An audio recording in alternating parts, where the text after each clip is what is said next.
जी नमस्कार, मैं राकेश स्वागत करता हूं आपका यूट्यूब चैनल एजुकेशन मोड 1 पे। तो जैसे कि हमने पिछले वीडियो में इतिहास से रिलेटेड इम्पॉर्टेंट 20 क्वेश्चन को किया था, इसी क्रम को हम आगे बढ़ाते हुए आज की इस वीडियो को हम करेंगे। आज की इस वीडियो में भी इतिहास से रिलेटेड इम्पॉर्टेंट 20 क्वेश्चन रहेंगे। अंत में जाकर के आपको ये बताना है कि आपने इन 20 क्वेश्चन में से कितने क्वेश्चन को सही किया है, ताकि मैं उसी हिसाब से अगला और क्वेश्चन बना सकूं। तो चलिए हम आज की इस वीडियो को शुरू कर लेंगे। सभी क्वेश्चन इंपॉर्टेंट व सिलेक्टेड है। तो चलिए हम आज की इस वीडियो को शुरू करते हैं पहले के नंबर क्वेश्चन से। पहला क्वेश्चन है, निम्नलिखित युग्मों में से कौन सा सही है। ऑप्शन दे रखा है वाणभट्ट, हर्षवर्धन, हरिसेन, कनिष्क, कालिदास, समुद्रगुप्त, अश्वघोष और विक्रमादित्य। ये बताना है आपको इनमें से कौन सा सही है। तो आंसर हो जाएगा आपका ऑप्शन नंबर ए, वाणभट्ट और हर्षवर्धन। ये सही है, क्योंकि हर्षवर्धन के समय में वाणभट्ट जो है वो इसका क्या था, राजकवि था, राजकवि।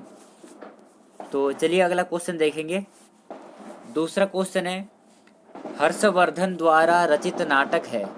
ऑप्शन दे रखा है रत्नावली, कादम्बरी, 10 कुमार चरित और हर्षवर्धन। ये 4 ऑप्शंस है। इन चारों में से ऐसा कौन सा नाटक है जो कि हर्षवर्धन द्वारा रचित है। तो आंसर हो जाएगा आपका ऑप्शन नंबर ए, हर्षवर्धन ने रत्नावली नाटक लिखी थी। तो ऑप्शन नंबर बी सही हो जाएगा इस प्रश्न का।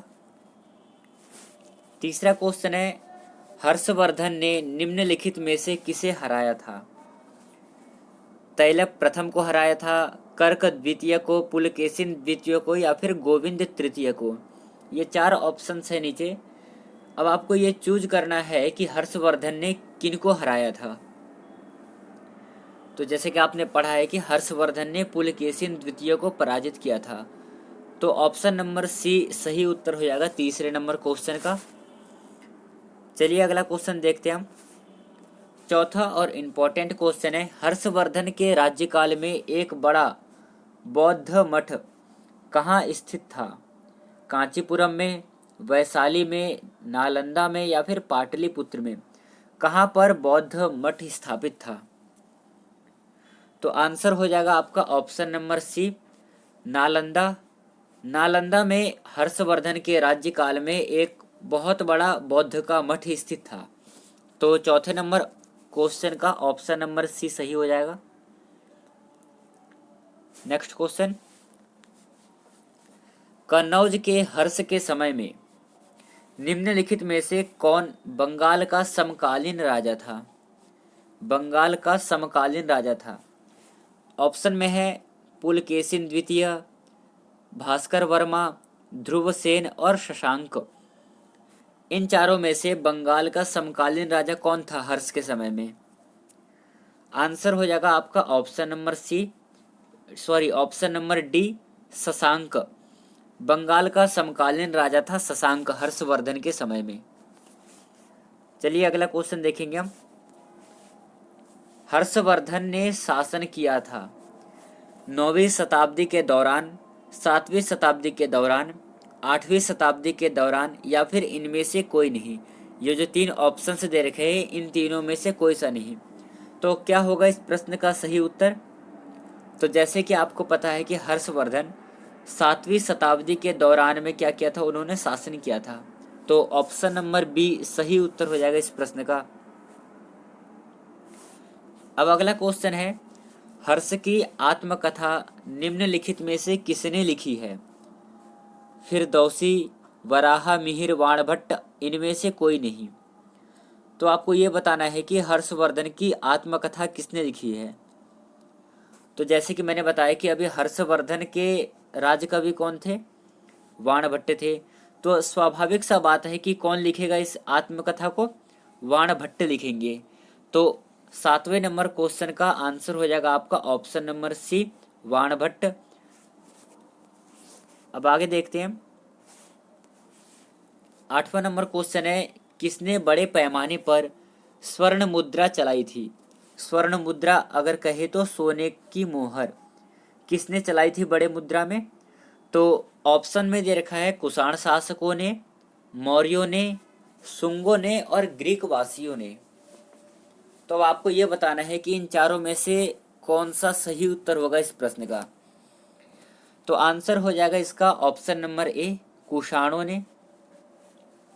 कुषाण शासकों ने बड़े पैमाने पर स्वर्ण मुद्रा चलाई थी। तो आंसर हो जाएगा ऑप्शन नंबर ए। अगला क्वेश्चन है, कलिंग प्रदेश के महान शासक हुए खारवेल, अजातशत्रु, चंद्रगुप्त और अशोक। इन चारों में से ऐसा कौन महापुरुष है जो कि कलिंग प्रदेश के महान शासक हुए हैं? तो आंसर हो जाएगा आपका ऑप्शन नंबर ए, खारवेल। 9वें नंबर क्वेश्चन का ऑप्शन नंबर ए सही उत्तर हो जाएगा। चलिए आगे देखते हैं। 10वां क्वेश्चन है, चालुक्य शासक पुलकेशिन द्वितीय ने किसे हराया? चंद्रगुप्त द्वितीय को हराया, समुद्रगुप्त, धर्मपाल और हर्षवर्धन। किसे पुलकेशिन द्वितीय ने हराया था इनमें से?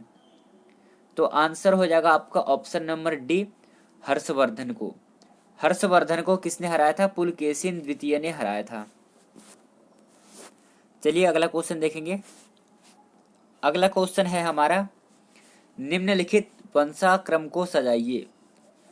ये वंशाक्रम दे रखा है, इनको क्रमशः सजाना है हमें। इसमें से सही उत्तर ढूंढ करके बताना है। ऑप्शन में है मौर्य, शुंग, कुषाण, गुप्त। गुप्त, मौर्य, शुंग, कुषाण। सी में है मौर्य, गुप्त, कुषाण और शुंग। डी में है शुंग, मौर्य, कुषाण और गुप्त। इसमें से एक आंसर सही है, क्रमशः है एक आंसर, वो कौन सा है आपको ये बताना है। तो क्या होगा इस प्रश्न का राइट आंसर? तो जैसे कि आपको पहले में दिख रहा होगा, मौर्य, शुंग, कुषाण और गुप्त ये क्रमशः लगे हुए हैं। तो ऑप्शन नंबर ए सही उत्तर हो जाएगा इस प्रश्न का। अब आगे है, गुप्त साम्राज्य का वास्तविक संस्थापक किसे माना जाता है?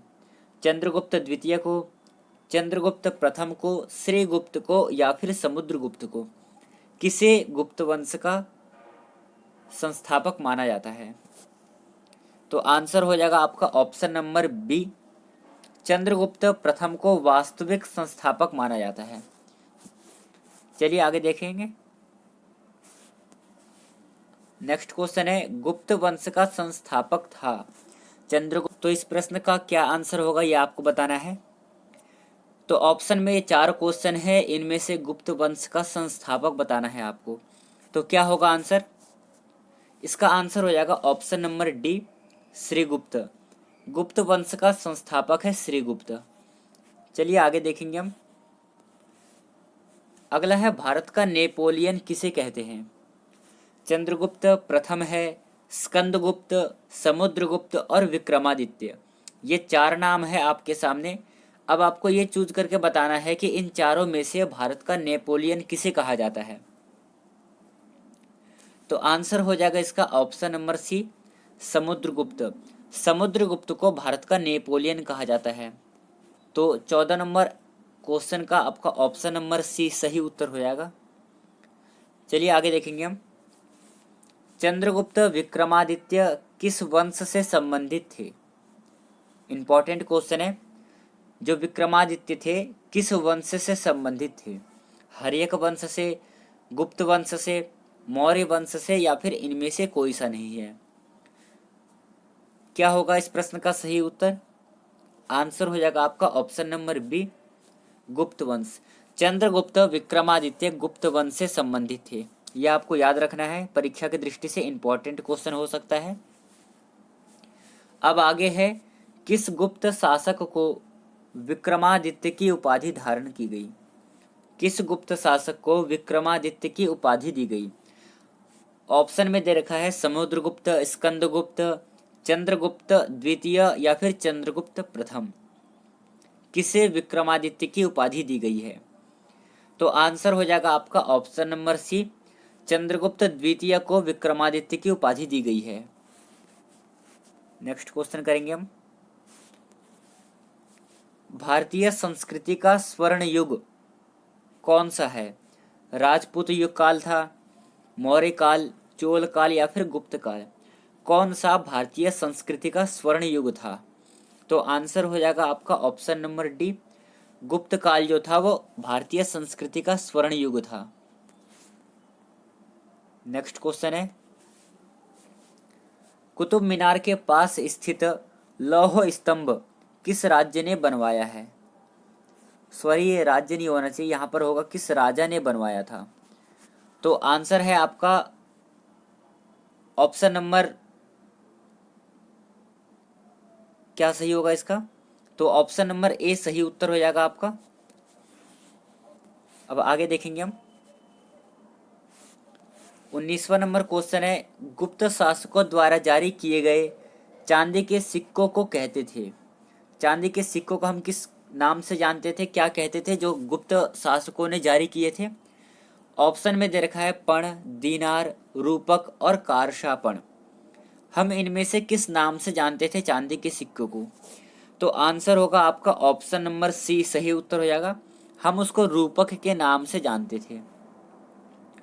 चलिए अगला और अंतिम क्वेश्चन करने से पहले मैं एक बार आपको याद दिला दूं, इस क्वेश्चन के बाद आपको कमेंट सेशन में यह बताना है कि आपने इन 20 क्वेश्चनों में से कितने क्वेश्चन सही कर पाए हो।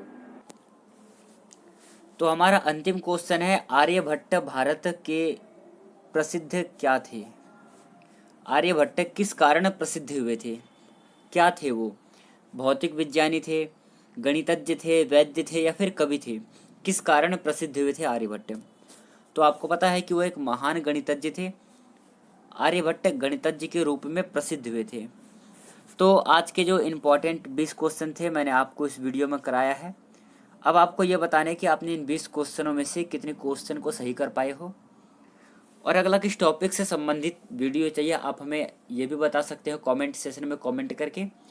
तो आज की इस वीडियो को हम यहीं पर समाप्त करते हैं, मिलेंगे नेक्स्ट वीडियो में। आज के लिए इतना ही, धन्यवाद, जय हिंद दोस्तों।